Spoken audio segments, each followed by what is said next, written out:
virtual, terlebih kemarin di Medan atau di acara Musrembang disampaikan oleh Ketua DPR langsung menyatakan bahwa banyak sekali terjadi kekerasan perempuan dan juga mungkin menimpa anak kita ya, yang tentu saja ini menjadi hal yang tidak baik bagi kehidupan masyarakat kita, terlebih tentu saja generasi kita mendatang apabila itu menimpa ke anak-anak kita gitu. Dan beberapa bulan ini membuat banyak kegaduhan di Nusa Tenggara Barat sebagai kasus yang kemudian harus terpaksa kami ungkap ke publik sebagai upaya pembelajaran kepada masyarakat. Mungkin sebagian ada bahwa ini mencoreng nama Nusa Tenggara Barat, tapi niat saya sekali lagi adalah untuk kemudian memberikan edukasi kepada masyarakat tentang berbagai persoalan yang ada di masyarakat. Kalau dilihat dari angka kasus dengan kasus yang kemudian mencuat, sebenarnya angkanya masih sangat kecil yang mencuat. Angka di lapangan lebih besar. Seperti kasus kekerasan yang di pondok, ini yang kita angkat hanya sedikit sekali. Padahal sebenarnya kita masih punya, saya masih punya tapengan beberapa kes yang masih belum kelar. Kemarin sudah kita mulai dari Walid, Agus ke Walid, kita sampai bilang di atas langit masih ada langit, di atas Agus masih ada Walid. Ini ke depan Walid, kami masih mungkin minggu depan kita akan rilis Walid pengusaha. Kemarin Walidnya kan ada dosen, Kandil Ultra dari LPPR, kemudian di pondok pesantren, rumah sakit masih dalam pantauan kita, karena kalau kita dinas di pendidikan dan rumah sakit itu juga salah satu tempat yang rawan untuk terjadi kasus-kasus kekerasan. Dan ya saya pernah juga bongkar dari rumah sakit provinsi juga pernah melakukan kasus kekerasan seksual. Nah, yang ke depan saya coba masuk pengusaha ya. Jadi, itu kasusnya cukup miris karena anak kelas 6 SD melahirkan, dijual oleh kakaknya pada saat dia mulai dari kelas 5 SD dia dijual. Dan ternyata setelah saya lacak, waktu itu lokasinya itu ada di salah satu hotel bintang 4 di Kota Mataram. Saya lacak ke hotel itu ada inisialnya sudah ada namanya, yang saya waktu itu agak curiga kok di hotel itu ada namanya tapi tidak ada identitas, hanya nama panggilan aja. Sehingga kemudian tim kami turun untuk kemudian nyari di googling, karena menurut saya ini kalau namanya ada di hotel tapi tidak ada identitasnya, ini pasti orang yang punya powernya itu bisa kuasa, bisa uang. Saya minta cari nama-nama pejabat yang inisialnya itu, kemudian nama-nama pengusaha yang inisialnya itu, saya kumpulkan dan kemudian saya sodorkan ke korban. Ini enggak namanya. Bahkan ada nama kepala dinas yang saya sodorkan. Ini enggak, ternyata alhamdulillah bukan. Tapi setelah saya ketemu ada satu pengusaha cukup terkenal di Mataram, nyambung betul Pak orangnya. Nanti kita rilis dulu. Pakai nama ya nama panggilan nama apa ya? Sudah bisa, sudah terpunya alias ya. Nah, kenapa hal ini terus berlangsung? Sebenarnya itu menjadi bahan introspeksi kita, bukan bagi saya juga di Bulram, saya juga di Mataram, di provinsi saya juga di Komisi Disabilitas gitu. Itu menjadi pembelajaran bagi kita dan introspeksi bagi kita bahwa sebenarnya kita masih belum bisa membangun sebuah sistem perlindungan bagi perempuan dan anak. Sistem. Nah, sistem ini harus meliputi menurut saya tiga intervensi. Pertama, primernya bagaimana kita bisa membangun sebuah sistem pencegahan. Sekundernya bagaimana kita bisa membangun sistem pengurangan resiko. Tersiernya bagaimana kita membangun sistem penanganan. Yang sering kali kita soroti itu baru pada sistem penanganan, dan sistem penanganannya pun ini belum bisa paripurna, belum bisa tuntas.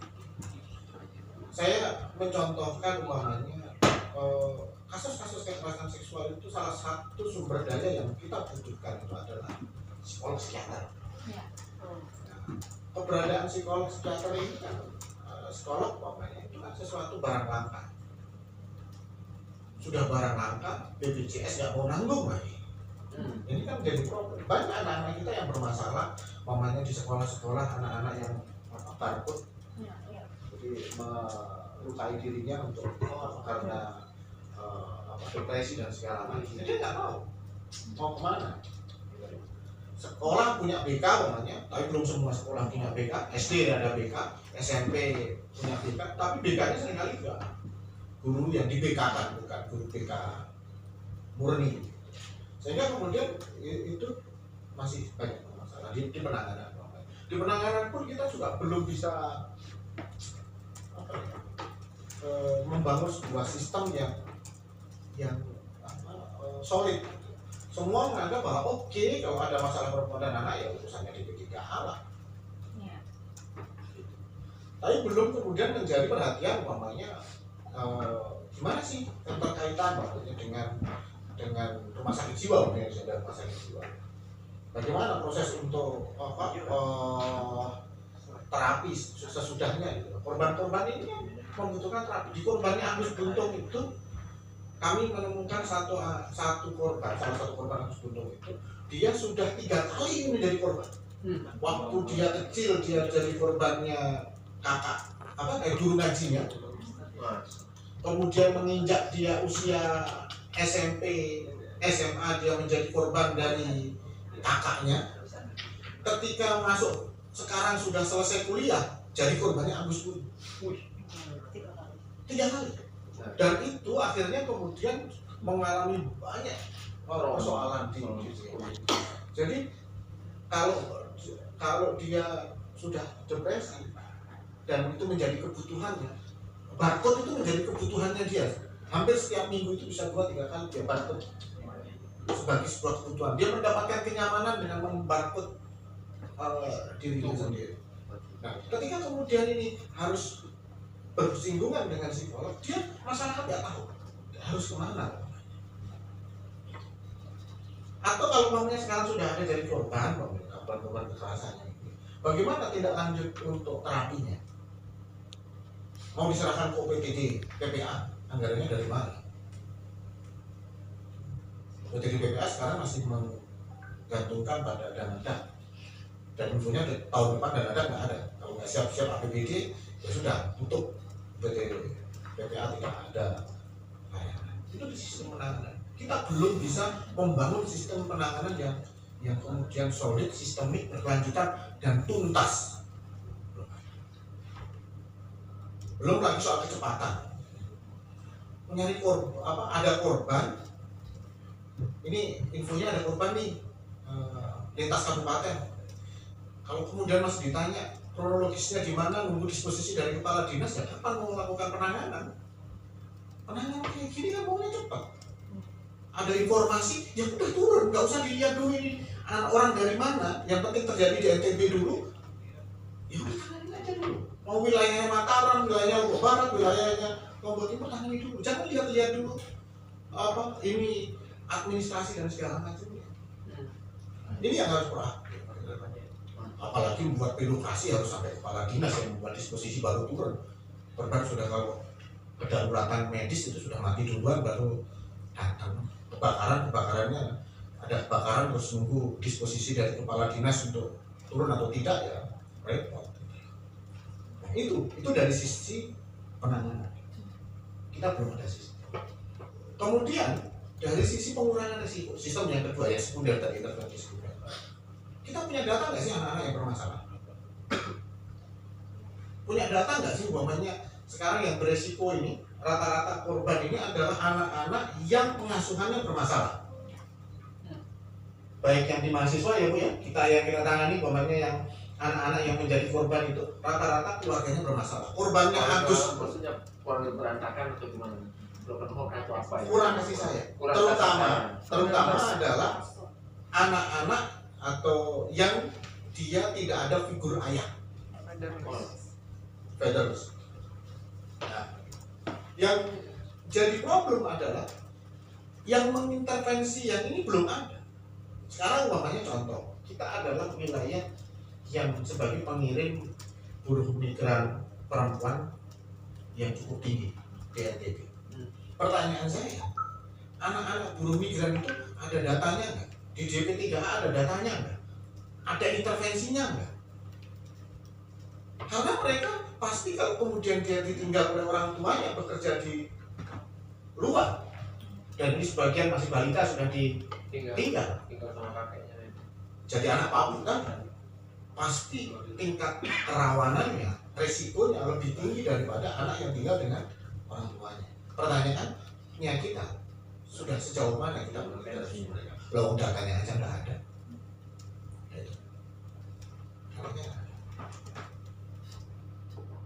Dari soal intervensi sekunder, dari sistem yang primer, betul memang ada program. Mungkin di DP3A ada penyuluhan, sosialisasi. Tapi kalau sosialisasi kita itu hanya kemudian dari sekolah ke sekolah, dari desa ke desa, itu kan menggarami lautan. Berapa banyak akan selesai kalau DP3A yang turun sendiri. Tapi kita belum kemudian berpikir ke sistemik. Umpamanya kalau untuk menjangkau anak-anak, kenapa enggak kita masukkan di dalam kurikulum? Kalau menjangkau orang tua, kenapa enggak lewat dinas pendidikan?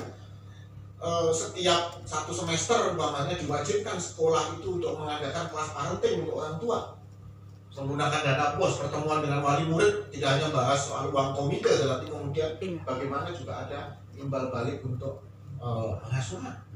PKK yang sudah punya sistem dari PKK provinsi, kabupaten sampai dasawisma, daripada senam-senam aja, kenapa nggak kemudian ada materi soal pendidikan keluarga, parenting gitu. Atau dinas kesehatan yang sistemnya sudah ada, posyandu namanya, tinggal masukkan aja materi itu di dalam program posyandu. Jadi kerjanya dinas DP3A tidak sekedar kemudian dia turun di lapangan, tetapi dia bisa berkolaborasi dengan dinas-dinas yang lain untuk kemudian membangun sebuah sistem pencegahan.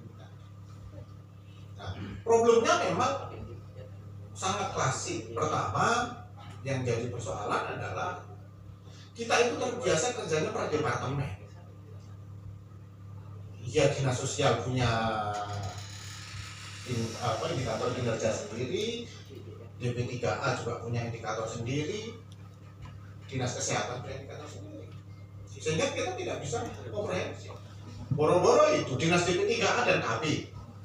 Sayangnya KB itu saya agak sedikit juga alergi dengan KB, karena seringkali saya sangat berharap KB itu bicara soal pembangunan keluarga, bisa menghandle yang tadi persoalan pola asuh, parenting dan segala macamnya, tapi akhirnya kemudian hanya banyak bicara soal kontrasepsi. Ya udah, kalau bicara kontrasepsi ya di dinas kesehatan aja, ngapain harus dibuat sendiri. Tapi kalau umpamanya dia bicara soal pembangunan keluarga, pola asuh, ya saya wajar kalau dia ini harus menjadi dinas tersendiri yang kuat. Dan menurut saya sangat berharap sebenarnya bidang KB itu di dinas parenting itu bicara soal parenting, karena masalah kita lagi-lagi di semua kasus itu adalah soal parenting, dan itu tidak ada dinas yang kemudian mengelola itu dari sisi kerja yang parsial. Yang kedua, kita kerja SDM kita juga masih bermasalah, dalam artian SDM yang ada di umpamanya dinas DP3A, yang maaf, dinas DP3A itu jarang mendapatkan CPNS untuk dinas DP3A. Rata-rata di DP3A itu hanya dinas yang operan dari dinas yang lain, sehingga kalah dengan umpamanya ternak gitu ya, sapi, kambing, itu kan ada perekrutan untuk menangani sapi dan kambing itu ada di dalam formasi pegawai. Tapi di DP3 tidak pernah kemudian mengambil tenaga itu. Di UPT DPPA saya mohon ini kritik juga. Tenaganya itu adalah tenaga yang secara kompetensi, kualifikasi itu tidak sesuai. Harusnya apabila di UPT DPPA itu ada tenaga yang memiliki kualifikasi bahwa pekerja sosial. Sampai kiri ada nggak? Nah, ada. Psikolog pun dia hanya copotan aja kapan dia dibutuhkan, dibayar sesuai dengan kuota. Kalau kuotanya habis, makanya kalau jadi korban itu milih jangan sampai di bulan November, Desember gitu. Karena kalau sudah November, Desember, kuotanya sudah nggak ada. Ini yang jadi PR kita. Karena SDM-nya dia nggak ada. SDM-nya dia copotan. Makanya kalau umpamanya bisa, saya berharap sebenarnya udah pindahin dari salah satu di rumah sakit jiwa itu satu psikolog pindah ke UPT DPPA 24 jam dia nangani kasus-kasus ini. Karena kalau kemudian kita hanya kerjasamanya dengan RSJ, kemudian korban harus dibawa ke RSJ, belum tentu mau. Kita yang harus turun tangan. Jangan pakai molin juga. Korban maunya yang sembunyi-sembunyi, datang pakai mobil ambulan molin. Kalau perlu molin itu dihapus sudah logo kementeriannya, logo Pemdanya supaya kemudian teman-teman enak untuk turun.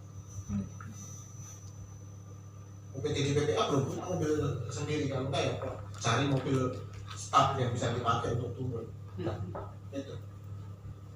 Nah, anggaran ya sekali lagi anggaran masih jadi problem utama gitu. Keberpihakan itu. Jadi dalam konteks penganggaran kita pun juga masih bermasalah. UPT di PPA tadi saya sampaikan sangat tergantung oleh dana. 75%